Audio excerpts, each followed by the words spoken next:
Magandang araw po sa inyo lahat. Ako po si Banat Bay at eto na nga, matinding banat ni BP Sara Duterte. Meron po siyang kinumpirma. Naku po, patay tayo dyan. May matindi po siyang ibinulgar. Ngayon po, patungkol po dito kay Lisa Marcos. Nako! Gago!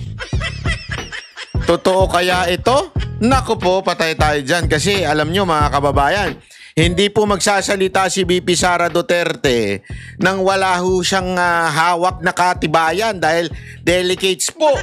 Alam naman po natin mga kababayan na marami na pong kinakaharap na pag-uusig at kaso si BP Sara Duterte at hindi niya hahayaan na madagdagan ito sa pamamagitan ng walang sapat na ebidensya.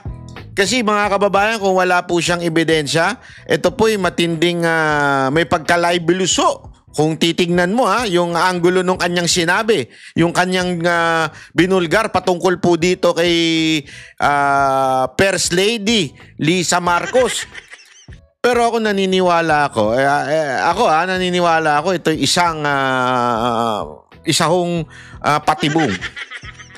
Pag ito, bumanat pa ho sila at sasabihin nilang fake news yan. O kaya pag sinabi nilang dahil dyan, dedemanda ka namin. Naku po, pag nagkalabasan ng ebidensya, delicates kayo. Tandaan ninyo abogado ho ito si Madam BP Sara Duterte. Hindi lamang po Vice President ito. At ito sigurado ko, si BP Sara Duterte sobrang ingat niyan. Pag yan nagsalita, kalkulado niya. Hindi ho yan nagsasalita ng out of nowhere. Kalkulado niya yung sinasabi niya, planado niya. Kaya sa tingin ko, napakaganda nitong binitawan ni BP Sara Duterte. Ano ba yan, Banat Bay? Sandali lang, easy. Bago tayo magpatuloy, baka naman, subscribe naman po kayo. Kung ayaw nyo mag-subscribe, di wag. Wala akong magawa doon, walang pilitan. Pero kung gusto nyo naman, yan ay isang bagay na ikatutuwa ng aking damdamin. Yung makita ko lang kayong mag-like at mag-subscribe at higit sa lahat mag-share. Masaya na po tayo dyan. So, ano pang ginagawa nyo? Bakit nakatingin ka pa rin? Ba't nanonood ka pa rin? Baka gusto mo nang pindutin ngayon pa lang. Di ba? Kung sakaling nanonood kayo sa inyong mga smart TV. Kasi marami sa mga kababayan natin. Lumalapit sa atin, sinasabi nila, alam mo, Banat ba, yung bunganga mo ang ingay sa umaga. Paggising ko, yung nanay ko, tsaka yung tatay ko, yung lolo't lola ko, yung bunganga mo yung naririnig sa telebisyon namin. Kayo naman, makaano naman kayo? O sige na, yung mga nanonood sa Smart TV, kunin nyo muna yung cellphone ninyo, hanapin nyo yung Banat Bay sa YouTube, tapos i-like nyo. Kung hindi kayo maalam, hindi kayo marunong, utusan nyo yung mga anak at apo nyo. Hoy, para magkakaroon naman silbi dito sa bahay. I-like mo nga ito si Banat Bay, ang kulit-kulit. I-subscribe mo nga. Binabati ko po mga lolo't lola natin dyan. Hindi, alam mo mga kababayan, ito walang biro ito. Ako po kasi ay, aside from mama's boy, ako walang biro, ako po'y mama's boy. Aaminin ko yan. Ako po'y mama's boy, ako'y lola's boy. Actually, hindi lola, lelang. Kasi yung lelang kong Ilocano, pag kami niya nag-usap, may kasamang gin. At pag nakainom yun, yari ka. Lahat ng sasabihin nyo, naka-smile. Napakabait ng lelang ko. Sumalangit nawa. At yung lelong ko na ang ganda-ganda rin na smile. Doon ko nakuha yung smile na kagandahan na to. Ito smile ko to. Sa mga lelong at lelang ko. Namimiss ko na yung mga yan Anyway, like po kayo at share pagka meron po kayong pagkakataon. Pag-usapan na po natin itong banat po ni BP Sara Duterte. Kasama ba yung sinatak sa para sabi sa Duterte? And what's your comment on this if you want?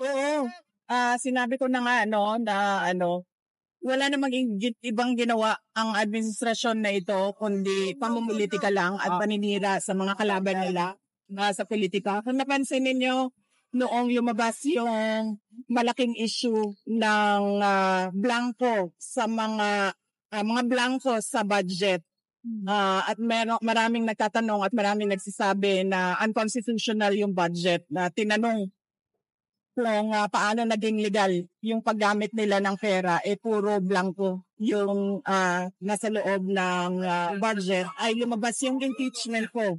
Yun. Yun. Yun eh. Tapos, nung nagkaroon ng malaking krimen sa Estados Unidos na merong namatay dahil sa drug overdose, at kung Yun. makikita ninyo doon sa police report ay nandoon na pangalan ni First Lady. Naku po, patay tayo dyan. Ayan na, ang pasabog. Yun. Gago! Meron daw, alleged na namatay na isang mayamang angkan diyan sa Jamaica, diyan daw sa isang hotel. At kasama daw doon si First Lady Lisa Marcos. Naku po, patay tayo dyan.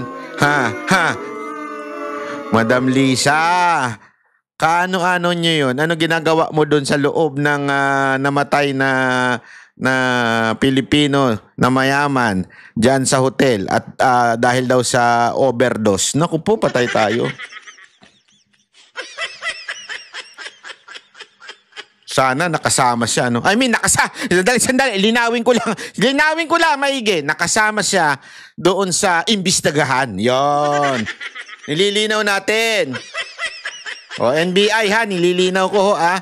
Wala po ako sinasabing makasama siya doon sa namatay. Ang sinasabi ko, makasama siya na maimbestigahan. Ayun. Gago! Linawin mo, Banat Bay. Baka mamaya niyan, mag-init na naman ang ulo ng mga animal na yan. Anyway, yun ha. Baka makasama siya sana doon sa investigasyon.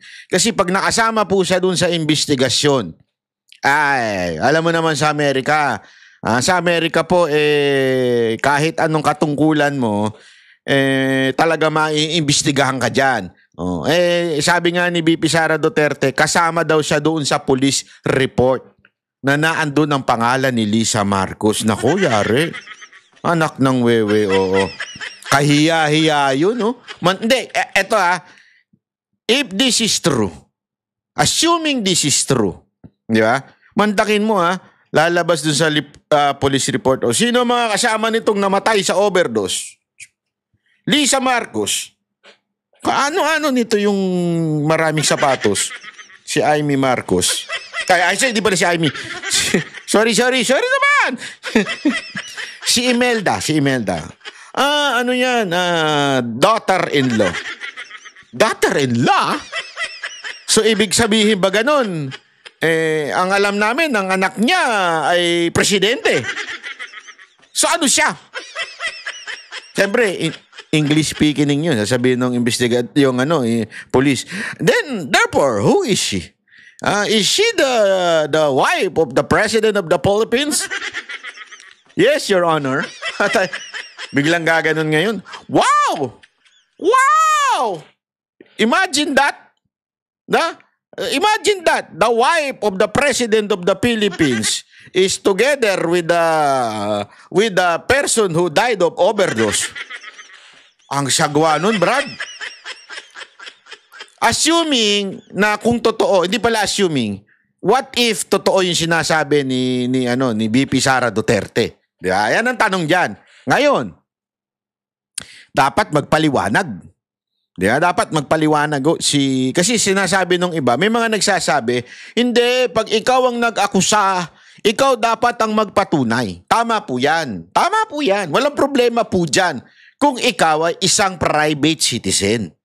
Pero kung ikaw ay parte ng gobyerno, sasabihin mo naman, hindi naman private citizen naman po yang si First Lady dahil hindi naman po siya ang presidente. Wala rin po siyang katungkulan sa gobyerno. Still, the mere fact that you are the wife of the president, the highest official in the Philippines, magkaroon ka na lang ng kusang loob, ika nga, para bagang delikadesa, na sabihin, hindi po ako yan. Yan po ay kapangalan ko lang. Yan po ako po ay Lisa Araneta Marcos. Yan po ay Lisa Rodriguez. Hindi, kasi di ba Araneta tapos Rodriguez. Mali kasi yung... Huwag na nga, Lisa Araneta Marcos. Yun po ang pangalan ko. Oh. Yang nandyan ay si Lisa Cubao Marcos. Yun. Alimbawa lang. Di ba? I mean, dapat, yun ang sabihin mo, di ba? Dapat po ikaw ay maging transparent kasi napakahalaga ng iyong kalalagayan sa Pilipinas. Ikaw ay asawa ng presidente. So therefore, I conclude, if the accusation is true that you are there, what are you doing there? What are you doing there? Nane? What are you doing there? Ibig sabihin, you are part of the friendship. Part ka ng barkada ng mga gumagamit. Yan. If. As in, if the picture page, 1,000 words. Hindi. If you are part. Yun yung kung ikaw. Kaya nga dapat, simple lang. One denial and say, no, I was not there. No. Ang problema, pinasagot mo na naman si Aling Claire. Si Aling Claire, yung magulong kausap. Si Aling Claire, yung nga. Yung lutang. Pambira. Kung yan ang laging sasagot sa inyo, ay nako po. Lisa Marcos na isa sa mga tao doon sa loob ng kwarto kung nasaan yung tao ay nag-overdose sa suspected drug overdose sa hotel room at ang daming nakikitang white powder substance na sinabi doon sa police report ay suspected cocaine din. Nako, marami daw nakakalat na Coca-Cola. White substance. Baka naman Madam Pulburon lang po yo. Baka naman may dala-dala si First Lady na Goldilocks o kaya Red Ribbon na Pulburon. Hindi naman kagad ibig sabihin nung Coca-Cola na yun. Di ba? Baka lang naman. Hindi ko sinasabi. Baka lang Pulburon po yun. What do you think? Basta ang sabi diyan, white substance na sinasabi di umano ay Coca-Cola. Ay bigla nilang kinuha si Pangulong Duterte. Nung lumabas naman yung kanilang bigla daw, after daw nun, yung pangyayari na yon, yung bali-balita na yon, abay biglang kinidnap si PRRD. Sa madaling salita, may pattern. Di ba? After busisiin yung budget, in-impeach si BP Sara Duterte. After nitong cocaine issue na ito, biglang kinidnap si PRRD. Di ba? Na 20 pesos ang kilo ng bigas. At syempre dahil hindi naman totoo yung pangako na yon, pambobola lang naman yon sa mga tao, hindi nila kayang i-sustain, ay tinigil kaagad ng May 2, lumabas naman yung complaint ko kay mga congressman. Grabe no. Tama. Pagkatapos nung kapalpakang 20 pesos, alam mo sobrang palpak nung 20. Kung sino mang animal na nagsuggest niyan sa Pangulo o kung idea man niya ni Marcos, ay sobrang palpak. Whatever angle, ano mang anggulo mo tignan, palpak yung 20 pesos na bigas. Bakit? Mantakin mo nasa isang lugar. So, ibig mo bang sabihin, ang anak lang ni Marcos ay yung mga taga Cebu. Doon pa lang sablay na sabihin na natin, let's all assume na sinasabi niyang 20 pesos na bigas ay isang promise fulfilled. Okay, yan yung sinabi nila Promise fulfilled daw yung 20 pesos na bigas. First of all, kung promise fulfilled dyan, ikaw mismo, kinontra mo yung sinasabi mo. Ano ba yung sinabi mo? Sinasabi mo na hindi ko pinangako yan. Ang sinasabi mo, aspiration mo lang yan. Ibig sabihin, pangarap mo lang yan. Okay? At dinideny mo na pinangako mo may 20 pesos na bigas. So doon pa lang, conflict na kagad yung conflict statement na kagad, nagko-contradict na siya sa isa't isa. Second, kung bakit doon lang sa isang lugar. Ibig lamang pong sabihin nun, hindi talaga na-fulfill yung sinasabi mong 20 pesos na bigas sa Pilipinas. Sana ang sinabi mo, 20 pesos na bigas sa Cebu. So doon, pangalawa, palpak na naman. Pangatlo, biglang isang araw lang, opening lang. Ang inang yan. Hindi mapapamura ka talaga eh. Hindi ko minumura si Marcos Mapapamura ka bilang expression mo na tangina, ano to, ginagago nyo ba kami? Mantakin mo, opening. Okay, ito na ang 20 pesos na bigas. Sabay. Bukas wala na yan Ngayon lang yan. Hindi lang pala location ang limited. Pati pala yung time limited, isang araw lang. Anak ng wewe Gago! So, in other words, Philippines, people of the Philippines versus Atty. Claire. Palpak sobra yung 20 pesos na bigas. Kaya tuloy biglang, kailangan natin ng pangtabo na issue dyan. Sino? Si Congressman Pulong. Sabihin natin na nindak si Congressman Pulong ng isang di umanong bugaw daw. Okay, fine.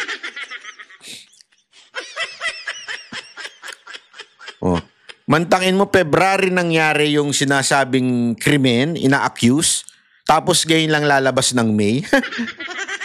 Anong ginawa nyo all throughout the April, February, March, April, tapos biglang lalabas ngayong May? Ano to? Hindi, pag-iisipan muna namin. Bago namin i-demanda, pag-iisipan namin na mahabang-mahaba. Ano ba yung kaso? Akala mo matinding kaso eh. Wala nang naman, inambangan lang naman.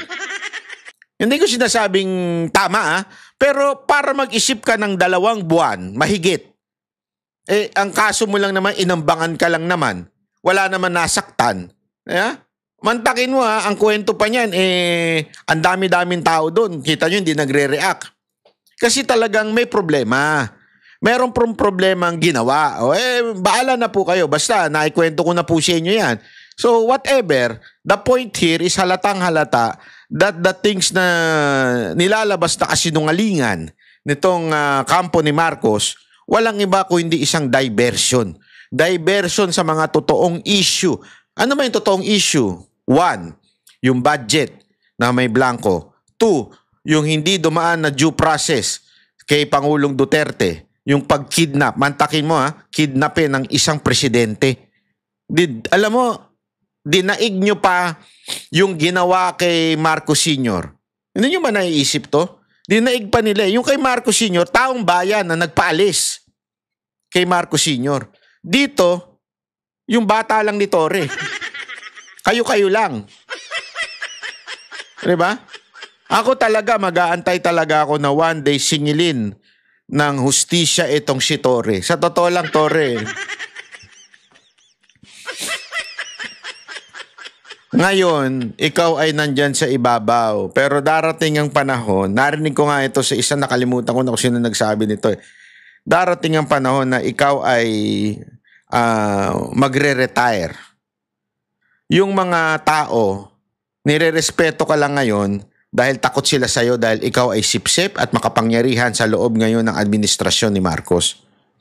Pero pag nawala na sa pwesto si Marcos at ikaw ay nag-retire na, yung galang sa'yo ng tao, mawawala na. Kasi takot lang yun. It's not really respect. Takot lang sa'yo dahil nasa posisyon ka. Pero yung respeto, wala. Kaya yung mga tao, pagdating ng panahon, ano na yan? Alam mo yun, tatanda ka, mawawala ka sa mundo na ito dahil sa katandaan na ang pangit ang tingin sa'yo ng mga Pilipino. At yan po ay maisusulat sa kasaysayan ng ating bayan na merong isang traidor na general, isang abusadong general sa PNP. Gusto mo ba yun? Yan ba ang ipapamana mo sa anak at apo mo? Mantakin mo yung apo mo na maaring hindi pa ngayon naisisilang. Di ba? Pagdating ng panahon, mababasa niya sa mga kasaysayan, sa mga libro. Baka mabasa pa, alam mo, nag-abogado pa yan. Mababasa niya pa sa mga pinag-aaralan ng mga abogado. Di ba? Mababasa niya, Torre, kapangalan ko ito. Ay, lolo ko pala ito. Yung lolo ko hindi dumaan sa due process. Muntakin mo ganun? Hindi, isipin mo mabuti yun. Sa'yo, tiba-tiba ka kung anumang premyo natatanggap mo. Diba ka ngayon? Kasi alam mo, ang mundo kasi ngayon, mapang-akit ang mundo eh. Tandaan ninyo, ang mundo mapang-akit. Aakitin ka niya ng lahat. Diba? Ipapangako niya ng langit at lupa. Si Satanas nga, ganyan ang ginawa kay Kristo, diba? Noong nag-40 days fasting ang Panginoong Hesus, ipinangako, sa'yo na ang mundo! Sumamba ka lang sa akin. Anong nangyari? Di ba? Anong ibig ko sabihin? Darating ang panahon na lahat ng ginawa mong marka sa kasaysayan ay sasampal sa'yo. Not just sa'yo. In the generations to come. Ano ibig sabihin nun? Pati ho yung mga apo mo, mga anak ng apo mo, mga apo-apuhan mo, mantakin mo, nakasakasaysayan, meron isang traidor na general na hindi dumaan sa due process, na dinukot ang presidente at dinala sa ibang bansa at wala man lang sapat na warrant, o hindi man lang dinaan sa korte, hindi man lang pinagpaliwanag, walang due process na dinaanan. Makikita yan ng mga tao in the future. Tapos pangalan mo, maaaring ikaw, ligtas ka na. Bakit? Wala ka na sa earth. I mean, totoo naman eh. Siguro kasi iba, iniisip nila, mawawala rin naman ako sa earth. Anyway, darating yung panahon, mamamatay rin naman ako. Lahat naman po tayo namamatay. Ang problema kasi dyan, yung mga kamag-anak natin, mga susunod sa atin. Yung tatay ko, yung lolo ko, ganito ginawa. Isipin mo mabuti yan, kapatid. Makakahihiyan yan. Hindi lang sa'yo, pati sa buong angkan mo. Imaginein mo kung gano'n ang mababasa nila sa history books o kaya sa mga law books. Di ba? Isipin mo yun. Pambihira, kawawa naman po yung mga henerasyon na susunod sa'yo. Pulong Duterte. So nakikita niyo na basta merong nangyari na kanagawan ng administrasyon, ang ginagawa nila ay sinisira nila ang kanilang kalaban sa politika para matabunan yung totoong issue ng bayan. Does the president know about this already? I mean, si President Duterte, does he know about this new issue sa inyo about kay Congressman Talong, ma'am, na pang-aatake sa inyo family? Hindi ko alam. Kasi hindi kami nagkausap pa ni Pangulong Duterte. At hindi din kami nagkausap ni Congressman Pulong. Pero nakita ko siya na nagpa-interview siya doon sa labas ng detention center. So baka noong nasa loob siya ay napag-usapan nila. So clearly, VP, you believe na this is part of political, attack sa inyong mga Duterte? Oh yes, ma'am. Sabi ko na nga, every time nagkakaroon sila ng issue, malaking issue na kabalbalan na ginagawa nila, ang kanilang cover sa mga issue na ito ay atakihin yung kalaban nila sa politika. Ma'am, ano to?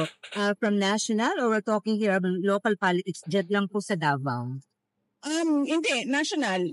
Tulad nga na sinabi ko, blanco yung budget, nag-file sila ng impeachment. Ang laking tanong nun kasi blank check yun eh. Parang ikaw na ang magsasabi kung paano at saan mo gagamitin yung pera ng gobyerno. Nag-file sila ng impeachment. Nung nagkaroon ng drug overdose at merong namatay sa Amerika at nandun sa loob ng kwarto si First Lady Lisa Marcos. Grabe na, sa loob ng kwarto? Nung may na-overdose? Yan ang sabi ni BP Sara Duterte. Kaya naman yan. Anong ginagawa niya doon? Pinanonood niya yung nag-overdose?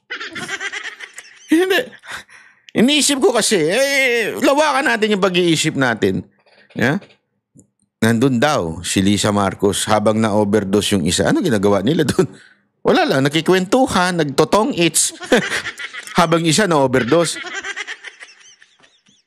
I mean, halimbawa ako, kunwari meron akong kaibigan, di ba, na bumabanat. Ibig sabihin, may ginagawang kababalaghan. Abay, sapakin ko yun. Halimbawa lang, si Jay Guevara. Nandun kami sa isang kwarto, tapos biglang naglabas ng pulburon. Tapos sininghot. Abay, sapakin ko yun. Di ba? O kaya di kayo pagsasabihan ko, kung ayaw sumunod, abay, aalis ako. As a friend, I will disagree and I will leave, di ba? Ganun din. Halimbawa, si Boss Dada. Hindi, totoo. Di ba? Ganun, may ginagawang hindi maganda. O, abay, pagsasabihan ko yun. O, pero pag hindi ko na mapagsabihan, lalayasan ko yun. Di ba?